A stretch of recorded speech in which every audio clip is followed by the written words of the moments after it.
What would make a lone widow on the frontier help a wounded warrior from a feared tribe? And what would his people do when they found out? This is a story of danger, defiance, and an unlikely bond that rewrites the rules of survival in the wild. Wested, thank you so much for watching and for all your comments. Let me know at the end if you liked the story and where you're watching from and why you're following this. Texas, 1857. The relentless summer sun beat down on Sarah Mitchell's small homestead as she hung laundry outside her modest cabin.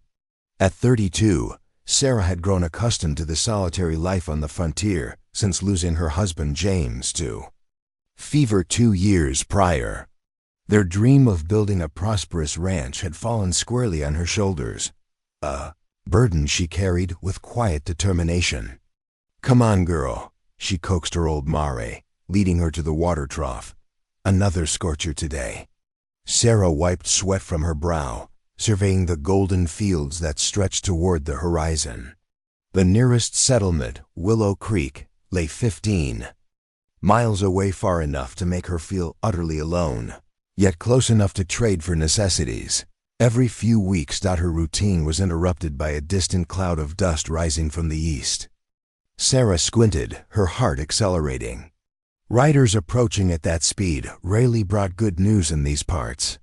She hurried inside, grabbing James's old rifle from above the fireplace loaded. As always, from her window she counted 5 Comanche warriors thundering past her property line, clearly in pursuit of something. Their whoops carried on the wind, fierce and determined. Sarah had heard stories from settlers in town tales of raids, kidnappings, and worse. Yet in her years on this land, she'd been fortunate to avoid direct conflict. The warriors disappeared beyond the ridge, but the tension lingered. Sarah kept the rifle close as she completed her chores, her eyes repeatedly scanning the landscape. As dusk approached, Sarah prepared a simple meal, trying to ignore her unease. Then she heard a faint groan from near the barn. She froze, listening intently. There it was again, distinctly human. "Who's there?" she called, raising the rifle. No response came, only another pained sound. Sarah hesitated, weighing caution against conscience. Slowly, she approached the barn, rifle ready. Behind a stack of hay bales lay a young Comanche warrior, no more than 20 years old. Blood soaked his buckskin leggings, a bullet wound to his thigh. His dark eyes fixed on her with a mixture of defiance and resignation. "I reckon you've been separated from your friends," Sarah said, though she knew he likely wouldn't understand. The man grimaced, trying unsuccessfully to stand. Sarah's mind raced. The proper thing, the expected thing, would be to shoot him or at very least leave him to his fate. The Comanche were feared throughout Texas, blamed for countless atrocities against settlers. If neighbors discovered she'd helped one, she'd be ostracized or worse. Yet as she looked at the wounded man, Sarah saw something beyond tribal divisions, simply a human being in pain. She thought of James, who'd always insisted that their home would stand for something better than the hatred and violence of the frontier. "Lord help me," she muttered, lowering her rifle. "I must be out of my mind." The warrior tensed as she approached, his hand moving to a knife at his waist. "I'm not going to hurt you," Sarah said softly, setting the rifle down just out of his reach. "But you'll bleed to death without help." He watched warily as she knelt beside him. Sarah pointed to his wound, then mimed cleaning and bandaging it. After a moment of silent assessment, he gave a slight nod. "I'll be right back." "Don't you go dying on me now," she said, hurrying to the cabin for supplies. When she returned with water, clean cloths, and her limited medical supplies, the warrior hadn't moved. His breathing had grown more labored, his skin ashen beneath its bronze hue. "This will hurt," she warned, before cleaning the wound. The man remained stoically silent, though sweat beaded on his forehead. The bullet had passed clean through a small mercy. As Sarah worked, the warrior studied her with intense curiosity. When she finished bandaging his leg, He spoke a single word she didn't understand, then tapped his chest. Tashunka. Your name? Sarah pointed to him, then to herself. I'm Sarah. Ra, he repeated carefully, the syllables strange on his tongue. As darkness fell completely, Sarah faced another dilemma. She couldn't leave him outside. The night would bring chill, predators, and possibly his death. With tremendous effort, she helped Tashunka into the barn, making a bed of clean hay and blankets. You'll be safer here, she explained, though he couldn't understand. I'll check on you come morning. As Sarah walked back to her cabin, rifle once again in hand, she wondered if she'd made a terrible mistake. The Comanche warrior's companions would surely be searching for him. If they found him here, she barred her door that night, sleeping fitfully with the rifle beside her bed, her dreams filled with war cries and flames. Dawn broke with an unsettling stillness. Sarah awoke with a jolt, momentarily confused by the silence. No birds singing, no distant coyote calls. Something was wrong. She dressed quickly, tucking a small knife into her boot before grabbing her rifle. Approaching the window cautiously, Sarah peered out and felt her blood turn cold. Surrounding her cabin in a wide circle were at least 20 Comanche warriors on horseback, their faces painted for war. They sat motionless, watching her home with predatory patience. Sweet Jesus, she whispered, fingers tightening around her rifle. She knew she couldn't fight them all, and running was equally impossible. A movement near the barn caught her eye. Tashunka had emerged, standing awkwardly, favoring his wounded leg. A tall warrior with an elaborate feathered headdress, clearly the leader, dismounted and approached him. They exchanged words, the leader occasionally glancing toward her cabin, Sarah's. Mind raced. Had she saved Tashunka only to lead his people back to slaughter her? Was this how it would end? Taking a deep breath, Sarah made a decision.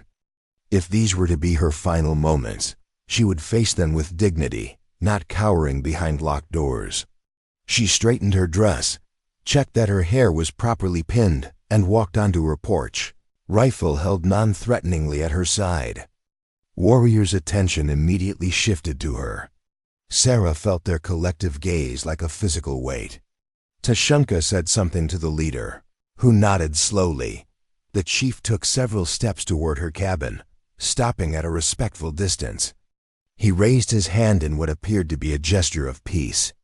I am Paheyuka, he said in heavily accented but understandable English.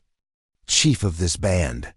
Sarah swallowed hard, surprised by his knowledge of English. I'm Sarah Mitchell. Paheyuka nodded. Tashunka tells how you save his life when others would take it. He says you have kind hands and brave heart. Sarah glanced at Tashunka, who stood straight despite his injury, his expression unreadable. I did what anyone should do for a person in need, she replied carefully. Paheyuka's weathered face remained impassive. Not anyone, not for Comanche. He gestured toward the horizon. White settlers fear us, hate us. We return this feeling.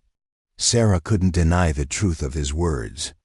The tensions between settlers and Comanche had escalated for years, with atrocities committed on both sides. Why did you come here? She asked directly. To find Tashunka, Paheyuka answered. He is my sister's son. When he did not return, we tracked him. He studied her thoughtfully, did not expect to find him alive in white woman's care. A young warrior shouted something from the circle, his tone aggressive. Several others murmured in agreement. Paheyuka raised his hand for silence.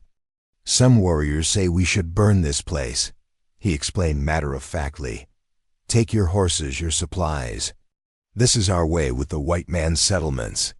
Sarah felt her mouth go dry, but she held the chief's gaze.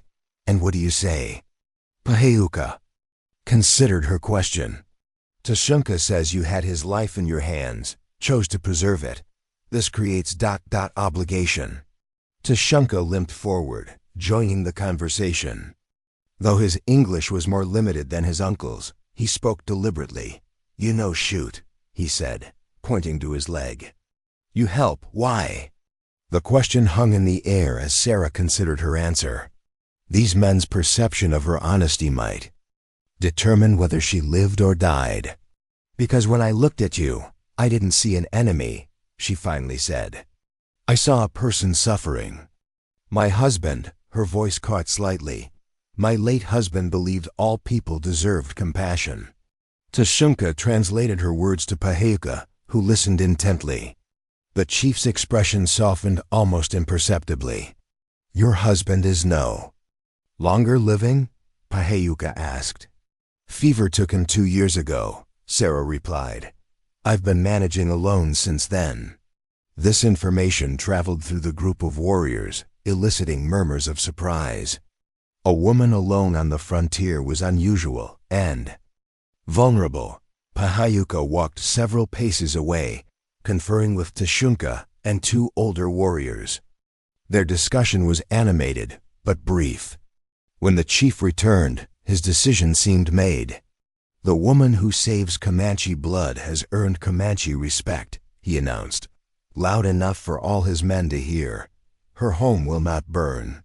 Her animals will not be taken." Relief flooded through Sarah, but Paheuka wasn't finished. "More than this place is now under protection of my band. No Comanche will harm you or what belongs to you." Sarah struggled to comprehend what she was hearing. "Why would you offer me protection?" "Our way's not always understood by white people," Paheuka explained. "Honor is everything to Comanche. Debt must be paid. You saved Tashunka, we owe life debt."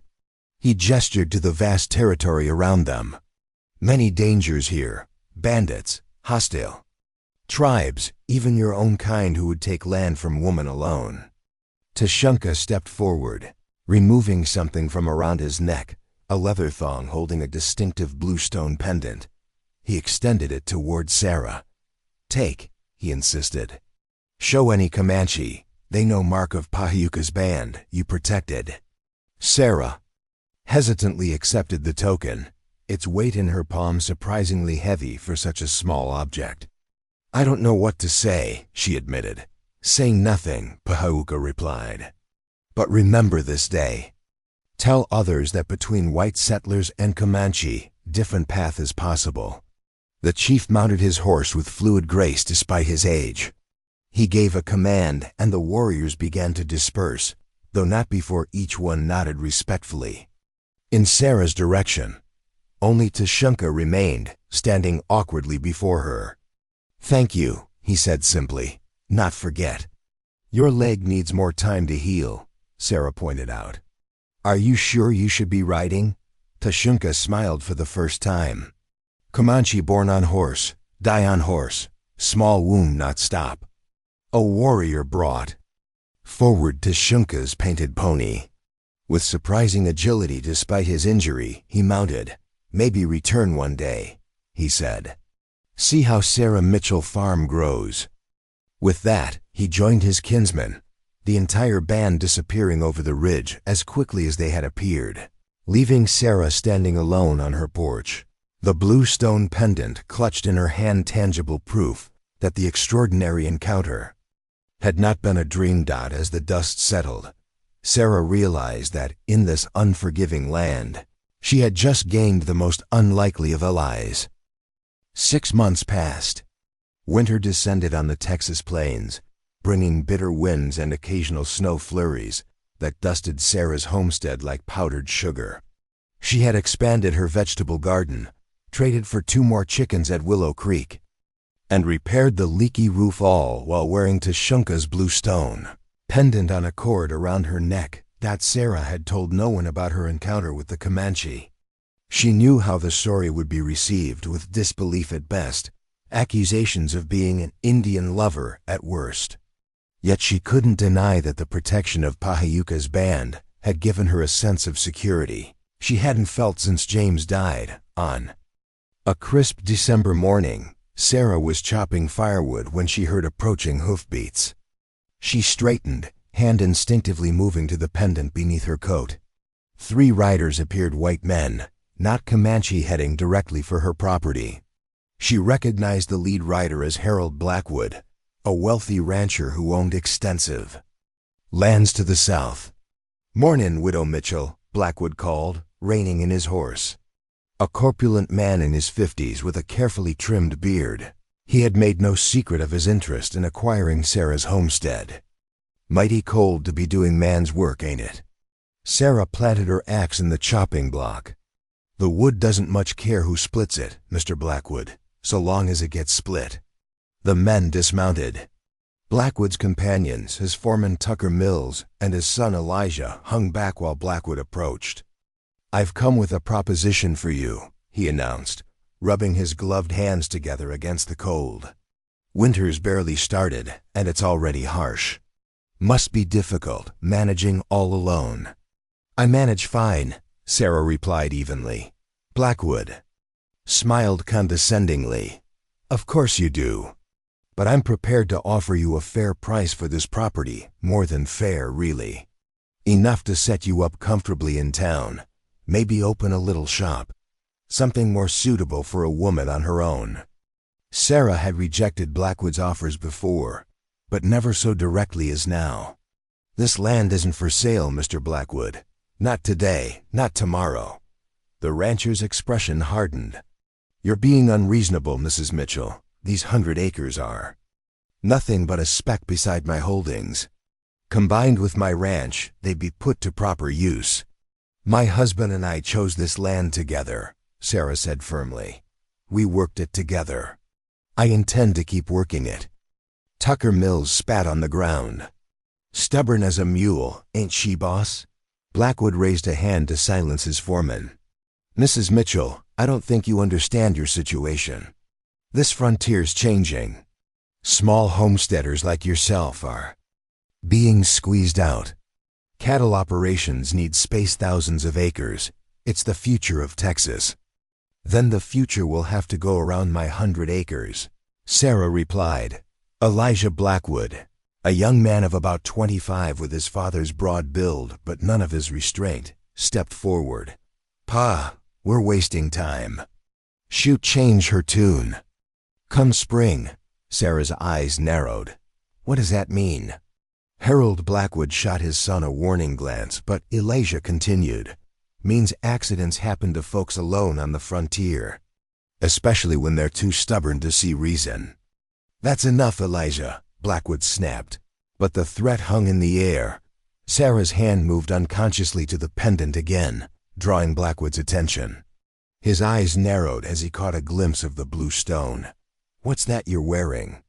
he demanded, suddenly suspicious. Sarah tucked it back inside her coat.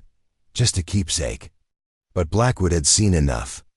"That's Comanche work," he said slowly. "Where'd you get that, Mrs. Mitchell?" Before Sarah could answer, Tucker Mills stepped closer. "You trafficking with Indians, woman?" "My personal possessions aren't your concern," Sarah replied, her voice steady despite her racing heart. Blackwood studied her with new intensity. "There've been rumors about Comanche spotted near your property, not attacking. Some folks wondered why." His expression darkened. "Now I'm wondering too." "I think you should leave," Sarah said, reaching for the rifle that leaned against the woodpile. Blackwood didn't move. "The good people of Willow Creek might be interested to know about your relationship with savages. Folks who consort with Comanche aren't looked on kindly." "Is that a threat, Mr. Blackwood?" "Call it friendly advice," he replied. "Sell to me now at my price, and perhaps this discovery stays between us." Sarah raised her rifle, slightly not aiming, but ready. "This is my home. I've asked you to leave." For a tense moment, no one moved. Then Blackwood gave a curt nod, turning back toward his horse. "Winter's long, Mrs. Mitchell," he called over his shoulder. "Lots of time to reconsider your options. I'll return in the spring for your answer." As they rode away, Sarah's hands trembled. Blackwood's discovery complicated everything.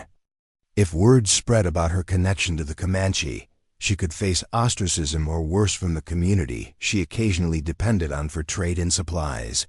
That night, as wind howled around her cabin, Sarah stared into the fire, turning the blue stone pendant in her fingers. The protection it offered from the Comanche now carried a dangerous price among her own people. Yet she couldn't bring herself to remove it. 3 days later, Sarah awoke to the smell of smoke. Rushing outside in her nightdress, she discovered her barn ablaze, flames leaping skyward in the pre-dawn darkness. She worked frantically to save her mare and the 2 cows, managing to lead the terrified animals to safety before the roof collapsed. In a shower of sparks by sunrise, only smoldering ruins remained.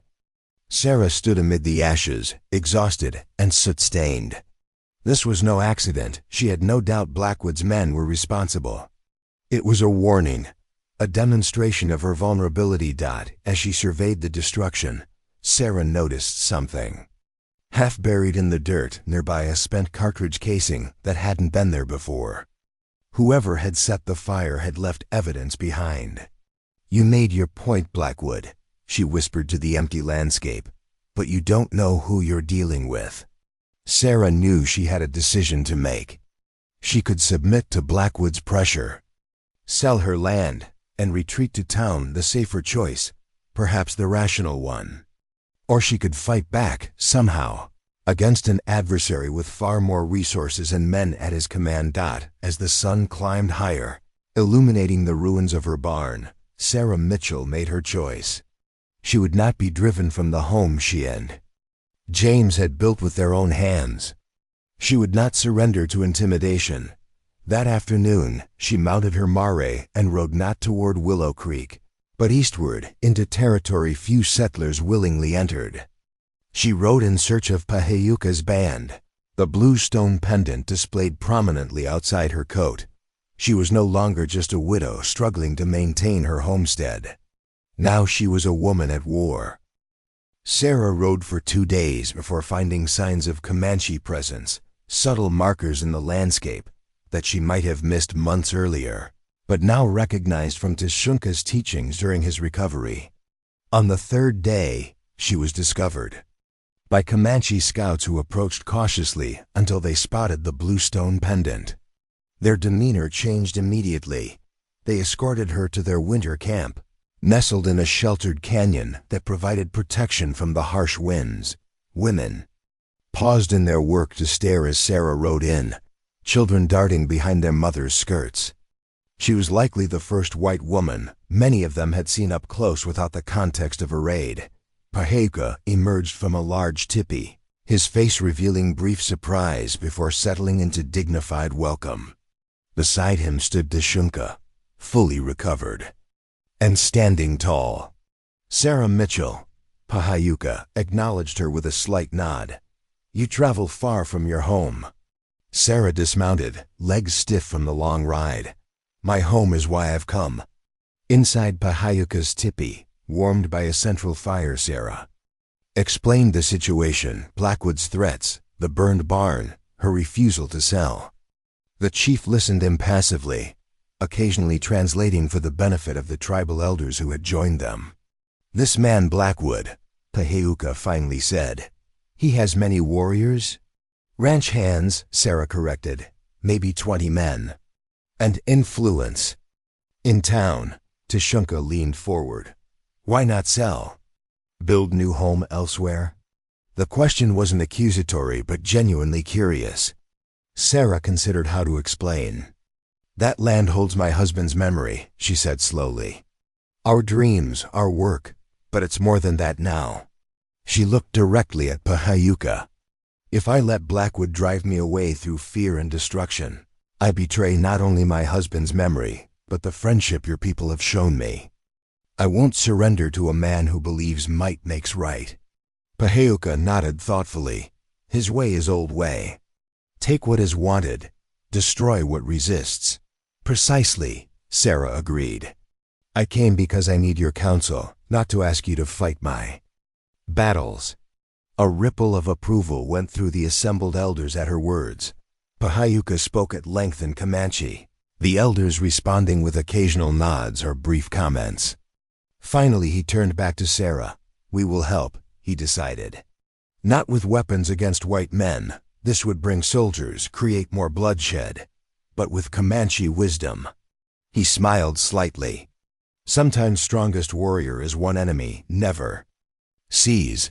For the next 2 days, Sarah remained in the Comanche camp, where Paheka and the tribal elders devised a strategy. They taught her techniques of deception and psychological warfare, developed over generations of tribal conflicts, methods that required minimal violence but maximum impact. When Sarah prepared to depart, Tashunka approached with 4 other young warriors. "We ride with you," he announced. "Help prepare." Sarah began to protest, but Paheka interrupted. "Accept this assistance, Sarah Mitchell. They will not be seen by other white men." The return journey took less time. The Comanche warriors, knowing paths through the landscape invisible to most settlers.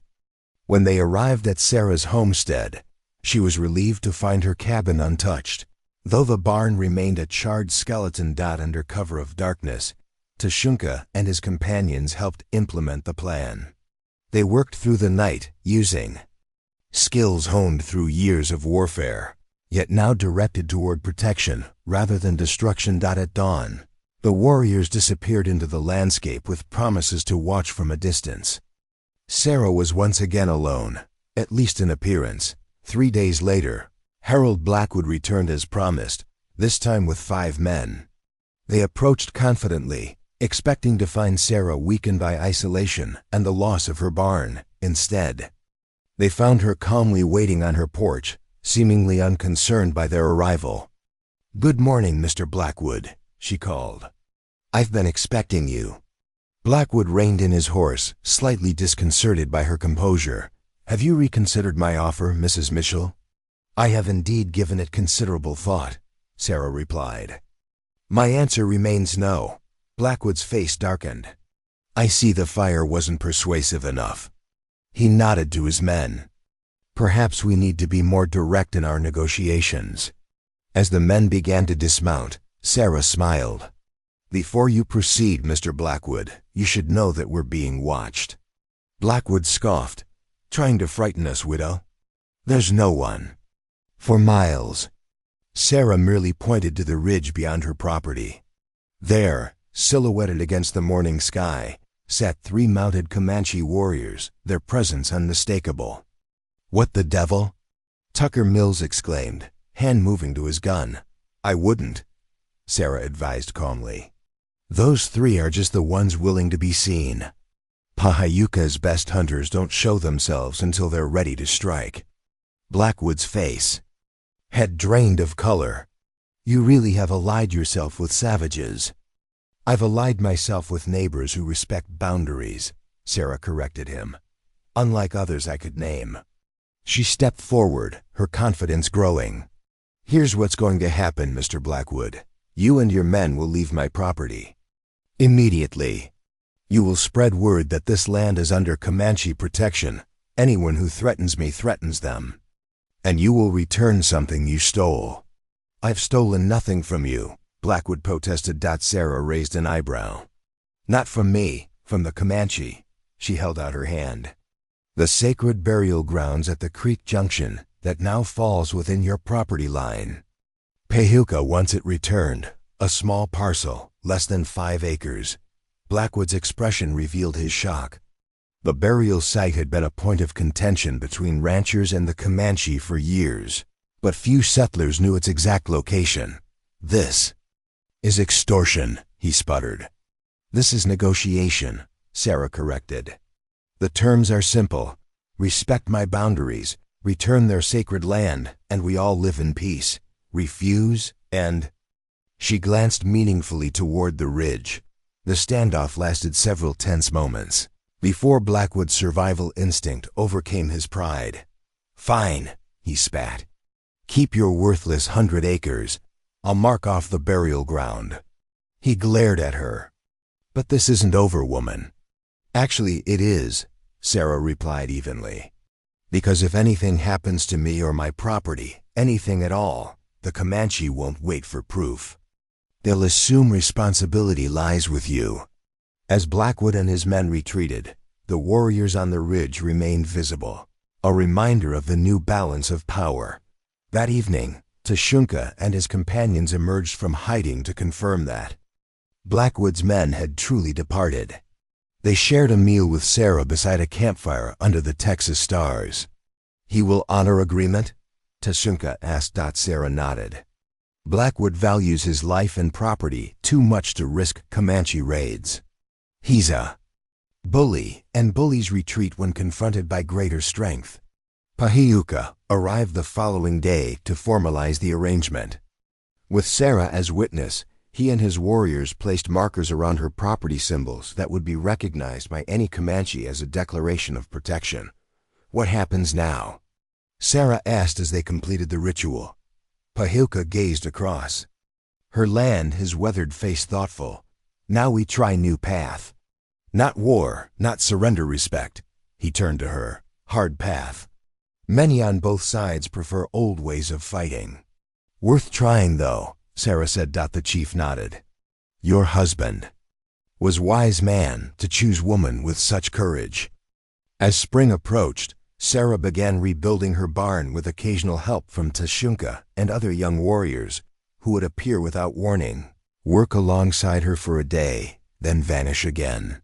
Word spread throughout the region about the widow who had somehow gained Comanche protection, creating a buffer of sorts between the advancing settlements and tribal territories.